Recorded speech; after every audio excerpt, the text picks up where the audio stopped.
Hello everyone, I am Sathish from the PGPBM 2024-26 batch. I am here to talk about one of the biggest problem India is currently facing. So it's none other than the unemployment. Many people in our country, especially the young peoples, those are finding it's hard to get job even though India is growing at a faster rate. Not enough jobs are being created to observe the people entering the labor force. So this is the serious issue that affects lot of families, communities, and the future of our economy. So why this happens? So for this, we need to go back to our history. So during after the Indian independence, so we focus on self-sufficiency. Due to this, the state has all the power to invest and did not allow the private players to invest and compete with each others. And also there was a licensing Raj system and small scale industry reservation policy which restricts the big players to enter the labor intense workforces.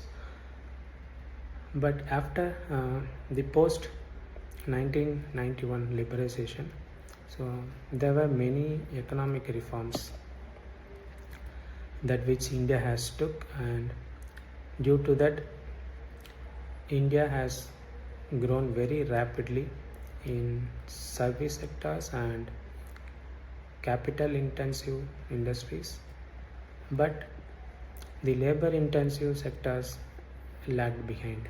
So as a India where we have a huge labor force, we has to be concentrated on labor intense sectors, but India has failed to do so. So as a country with highest youth labor forces of about 65%, and those were under the age of 35, India must have focused on labor intense sectors like manufacturing, but we missed that manufacturing boom. So this is again due to our historic self-sufficient principles. Currently, over 80% of our labor forces were employed in the informal sectors where they lack job securities, benefits, even no career progressions for them. This happens due to one of the key thing is like there is a mismatch between the academic training which offering in the country and the industry needs. Say for example, so the engineering graduates often lack the hands-on experience how to do the job when they enter into the industry, and the vocational educations remain very underfunded, where people can't able to get the required skills for them to enter into skill sectors. So there were over 30% of youth populations were between age of 15 to 29 are not in employment, either in education or either in trainings. So this indicated that there is some of systematic failure within our education system to the employment pathways. So one of the key things which we can able to bring a change in our economy, so that there will be no mismatch within the skills and the employment, is to revisit our curriculum, which includes the experiential learnings and industry collaborations. So where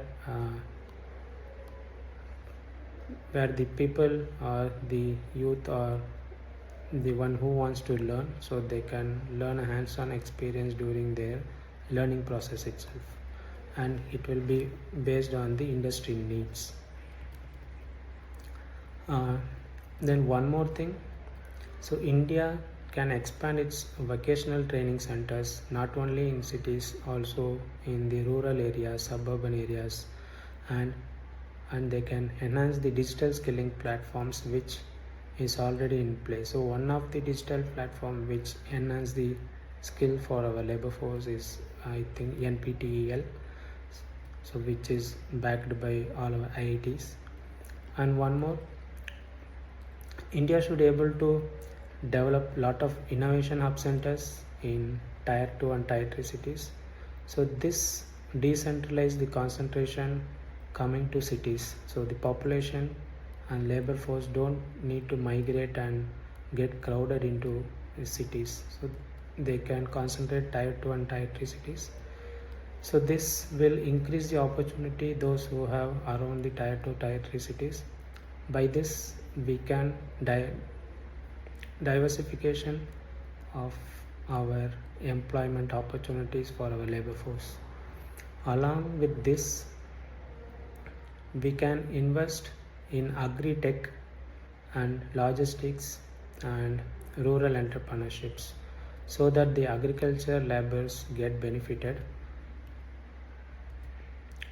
since our majority of 40% of our labor force goes into agriculture. So once we invest and modernize the agriculture landscape, so this will directly benefit our workforce, and also it will increase our productivity on the agricultural. And last, we should promote and provide incentives more to the labor intense sectors like manufacturing, craft, tourism. This will in turn provide lot of opportunities to our medium skilled and low skilled laborers, which also reduce our unemployment rates. So one of the barriers to implement these will be the physical constraints. More physical policies were introduced in India to competing the demand of the public expenditure limits. So this overuse of fiscal policy limits the investment in employment schemes. So as a whole, to summarize, so India's unemployment crisis reflects a misalignment between economic growth, institutional capacity, and human capacity developments.